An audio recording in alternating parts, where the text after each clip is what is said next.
Hello, my name is Anna Geiger. I'm a former teacher serving teachers and parents through my blog, themeasuredmom.com, and an online course called Teaching Every Reader. In this video, I want to talk to you about the do's and the don'ts for teaching handwriting. So let's get started with the first don't, and that is don't get started too early. And by that, I mean don't pull out those formal handwriting worksheets too soon.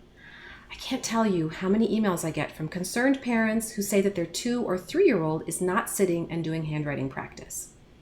And I would say definitely 2-year-olds should not be doing handwriting worksheets, and many 3-year-olds, if not most, should also not be doing traditional handwriting pages.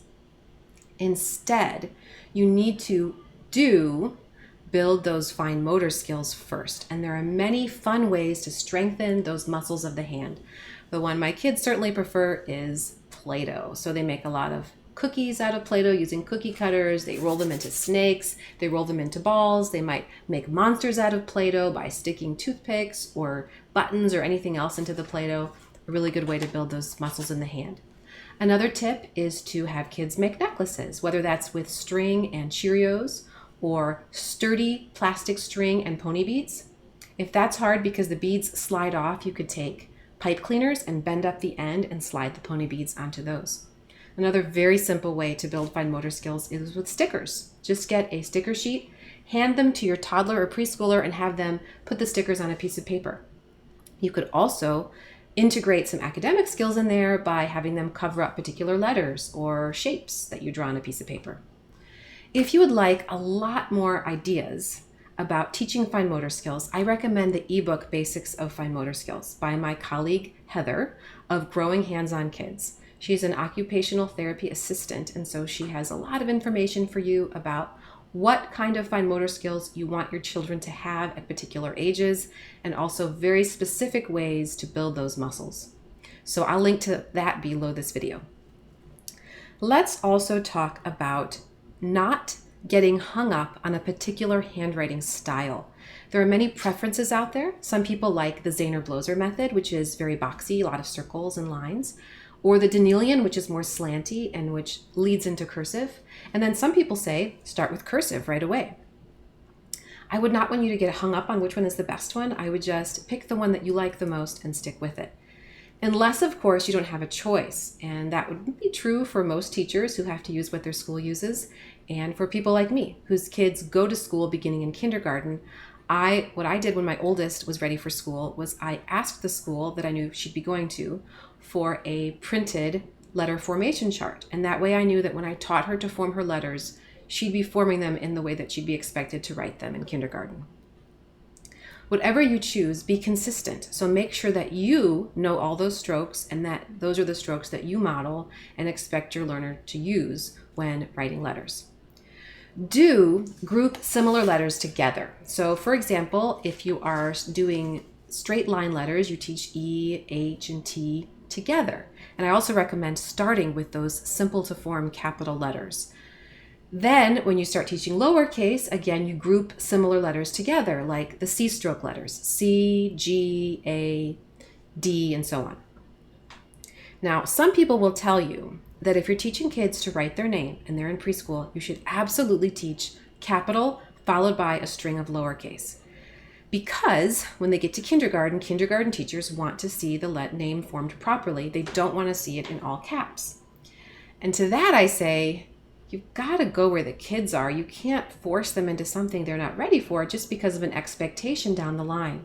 So definitely, when kids are first starting to write their name, most kids will do better writing their name in all capitals. So my preschooler, for example, she is 4 and she has 2 A's in her name and she writes them in capitals. I do not expect her to write lowercase a's. She has an R in her name. That's really tough lowercase too, going down and back up again. So again, we do it in capital. Now, she writes her lowercase I properly because she finds that easy. And so sometimes their names will be a mishmash, right? Like a mixture of upper and lowercase. There's a really good blog post by a blogger and teacher that I have a lot of respect for. Her name is Jamie of Play to Learn Preschool, and she has a really good blog post about why she teaches her preschoolers to write their names in all caps. And so I'm going to link to that. I think it's a good read if you're struggling with what the right thing to do is. My next don't is don't push kids to use the proper pencil grasp too early. Now, by the proper pencil grasp, I'm talking about putting the two fingers on the pencil like this, and sometimes the finger and the thumb, and then sometimes two fingers on the top and the thumb on the bottom. You do want to model that and help them hold the pencil properly, but they're not always going to. So when you give a pencil to your 3-year-old, you could show them how to hold it. You could put their hand on the pencil properly, but don't be surprised if they switch to their own grip as they're just playing with the pencil, right? You're probably, hopefully, not doing formal handwriting worksheets, but they're just writing on their own or practicing writing their name on their own or with your help. The trick is knowing when to transition from a faulty grip to the proper grip based on their level of development. So that's why it would be really good to familiarize yourself with the stages of the proper pencil grip by age level. So, what should you expect of a 2-year-old? What should you expect of a 4-year-old or a 5-year-old? And that can be helpful so you know what to look for.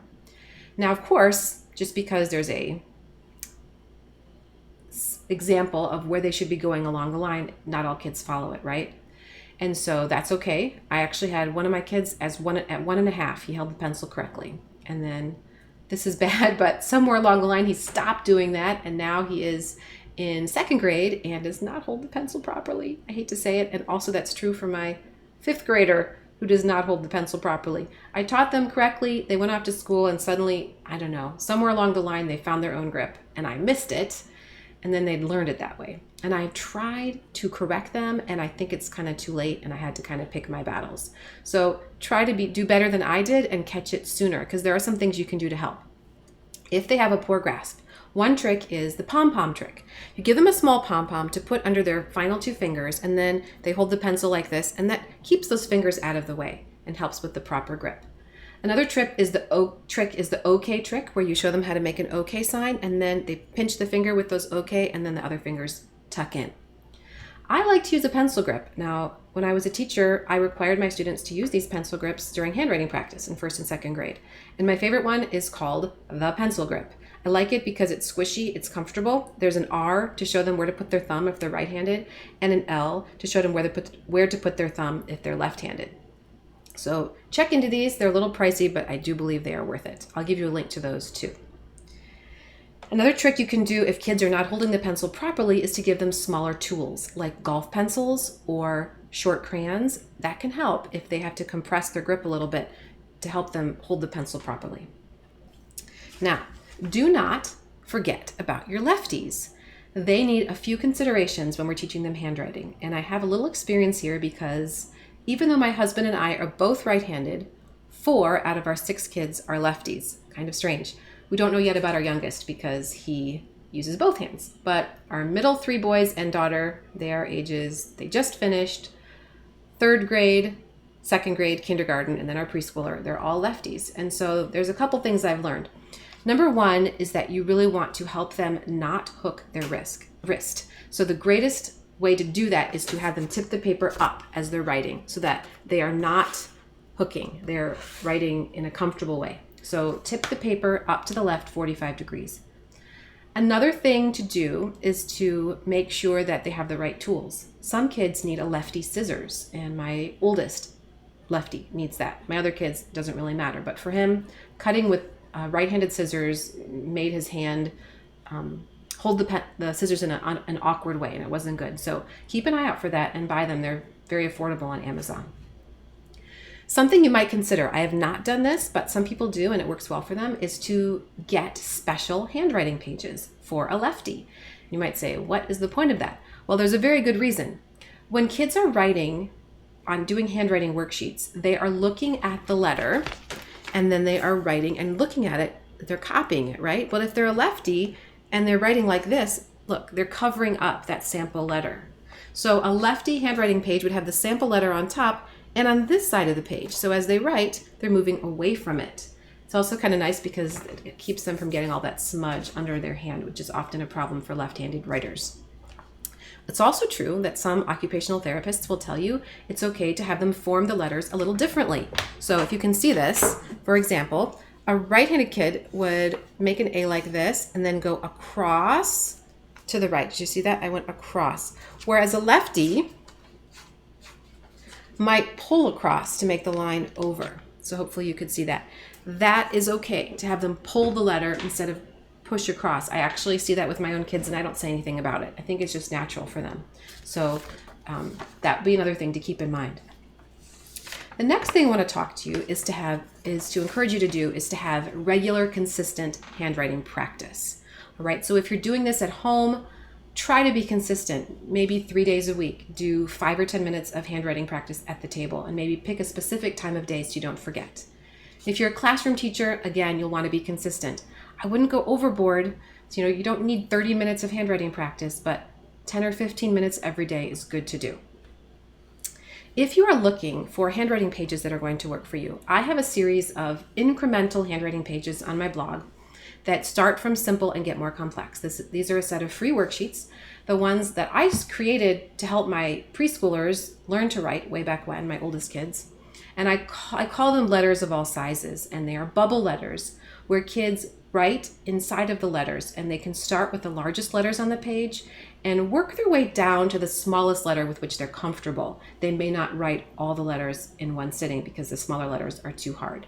But I found that has been a really good way to get my kids comfortable writing letters correctly before they're ready to write on the lines. After that, I moved to level 2, where they write about 8 letters on a page. And then level 3 is quite a bit more complicated. So there may be quite a wait before they're ready for those. But as you can see on this page, there's a lot of support at the top of tracing. And then at the bottom of the page, there's only a single starting dot. And then my final pages are a sample of something you can get many places, where they write words and upper and lowercase on a single page. If you're interested in getting all these handwriting pages in one bundle, plus additional handwriting pages, including a roll and race handwriting page, which is more of a game, you can check out my very affordable pack of 330 handwriting worksheets in my shop. And I will give you a link to that as well. And finally, if you'd like more information about teaching handwriting, I would like to recommend my How to Teach Handwriting guidebook.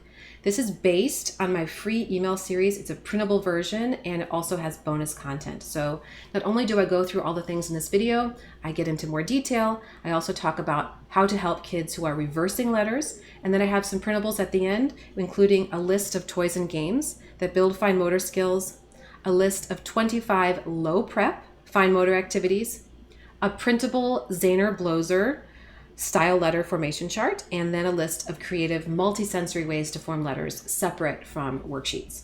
So thanks for watching, and I hope you found this helpful.